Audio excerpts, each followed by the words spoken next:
SCP-204 The Protector. Object Class Keter. Special Containment Procedures. SCP-204-1 and SCP-204-2 are to be kept in a 10 meter by 10 meter fortified holding area in Site MEEP. The holding area must be constructed out of armored plated steel and heavily reinforced concrete. The holding area must also be vacuum sealed and contained within an outer shell with a higher air pressure that must always be maintained with at least 2 psi over the current air pressure in the holding area. At least one full security team must be kept on standby at all times. It is only during SCP-204-1's scheduled feeding times that D-Class personnel are allowed to enter for the purposes of maintenance. SCP-204-1's typical diet consists of any kind of meat, preferably from living subjects. Such subjects will often consist of aggressive animals such as wild dogs, bulls, or any other animal that must be euthanized due to aggression. However, D-Class personnel will also suffice if such food sources are unavailable. SCP-204-2's diet consists of a regular human diet with no special measures required. SCP-204-2 is allowed to make special requests, but any and all requests must be given O5 approval. Any personnel caught attempting to deliberately provoke SCP-204-2 will immediately be terminated. Security personnel are required to ignore any and all of SCP-204-2's attempts to provoke a response from them unless there is a clear and present risk of containment breach. Failure to do so will result in harsh administrative punishment. When SCP-204-2 is about to turn the age of 14, the Foundation must initiate Containment Protocol 204. Further details may be found in Containment Protocol 204 requirements. In the event of a containment breach, EMP generators must be immediately activated in order to keep SCP-204-1 disabled. Once EMP generators have been activated, security teams have approximately 30 seconds to neutralize SCP-204-2 before SCP-204-1 can adapt and reassemble itself. If containment cannot be achieved in this time, SCP-204-1 must be contained by conventional means. Security teams and agents are authorized to use any conventional weaponry at their disposal to contain SCP-204-1 and SCP-204-2. If SCP-204-2 is terminated during containment, then Containment Protocol 204 must immediately be initiated.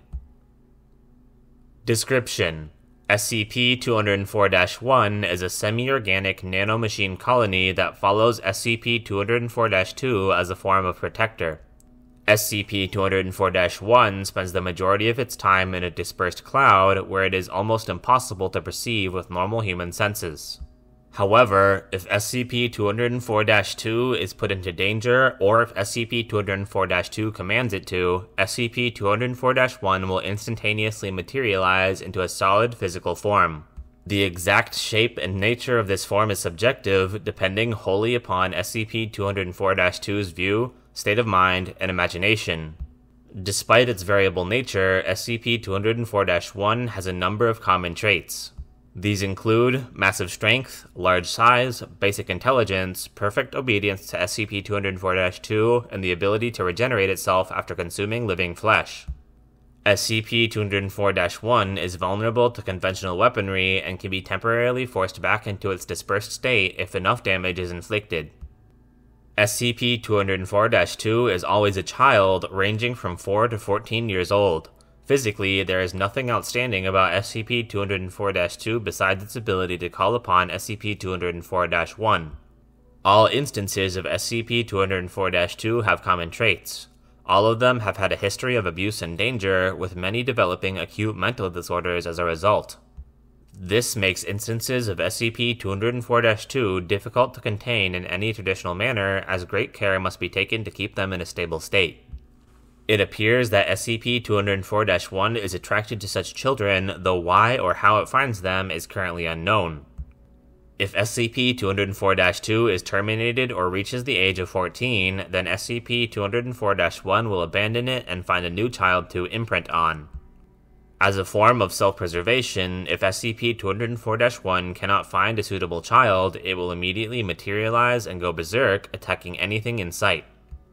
Once SCP-204-1 finds a suitable candidate to protect it, it immediately imprints upon SCP-204-2 and will follow it until SCP-204-2 expires or until SCP-204-1 decides to leave of its own accord. At first, SCP-204-1 appears benign, protecting SCP-204-2 from overt threats.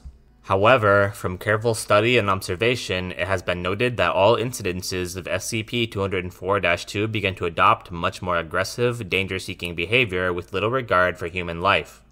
It is theorized that SCP-204-1 is able to manipulate SCP-204-2's thought processes in order to behave in a fashion that would benefit it. It is assumed that since SCP-204-1 requires organic flesh for sustenance, it needs SCP-204-2 to be in danger in order to justify its activation. See Addendum 1 for further details. Addendum 1. There have been numerous recorded incidences where it is believed that SCP-204-1 has been involved. The first such recorded incident was when a car was found in a residential street, completely torn apart and covered in partially devoured human remains. Similar incidents occurred until agents managed to track down SCP-204-1 where they made contact with the first recorded incarnation of SCP-204-2. It took 3 more attempts and numerous casualties before SCP-204-1 and SCP-204-2 were successfully contained. Interviews with SCP-204-2 revealed that it seemed to feel a need to experience danger, such as standing in traffic or provoking hostile responses from others. When questioned on its reasons, SCP-204-2 simply replied that SCP-204-1 allowed it to. Containment Protocol 204. In order to keep SCP-204-1 successfully contained, it has been necessary to keep a permanent stock of candidates to replace SCP-204-2 in the event that the current one is terminated or abandoned. Ideally, all candidates should be orphans below the age of 10 with a history of abuse. However, in times of need, Article 12 of Containment Protocol 204 may be authorized to allow candidates that don't meet specific requirements. They will be put under the supervision of caretakers, which will consist of D-Class personnel convicted of violent crimes, child abuse, and pedophilia, with Foundation staff present to prevent inadvertent termination of candidates. Footnote. To date, Article 12 has not been enacted in any form. End footnote. If SCP-204-2 successfully reaches the cutoff age of 14 years and SCP-204-1 abandons it, the former SCP-204-2 must undergo a rigorous amnestic treatment and a thorough psychological examination before being reintegrated into a government foster program. If it is deemed that the former SCP-204-2 cannot be successfully reintegrated, then the subject must be immediately terminated. Addendum 2. As of the writing of this report, the Foundation has contained 13 instances of SCP-204-2. 11 instances exhibited the trademark hostile and violent behavior typical among all instances of SCP-204-2. However, 2 instances of SCP-204-2 showed a marked improvement in their mental health and stability and had the lowest number of containment breach attempts. It is currently unclear what specific factors trigger these differences in behavior, as the exact mechanism SCP-204-1 uses to manipulate its host is still unknown. Addendum 3. Though there is evidence to suggest that SCP-204-1 may be sentient or possibly even sapient, all attempts to communicate directly with SCP-204-1 have resulted in failure. Currently, the only feasible method of communicating with SCP-204-1 is to use SCP-204-2 as an intermediary. Unfortunately, the violent tendencies and hostile behavior exhibited by nearly all instances of SCP-204-2, as well as their questionable mental stability, makes this approach highly unreliable. End file.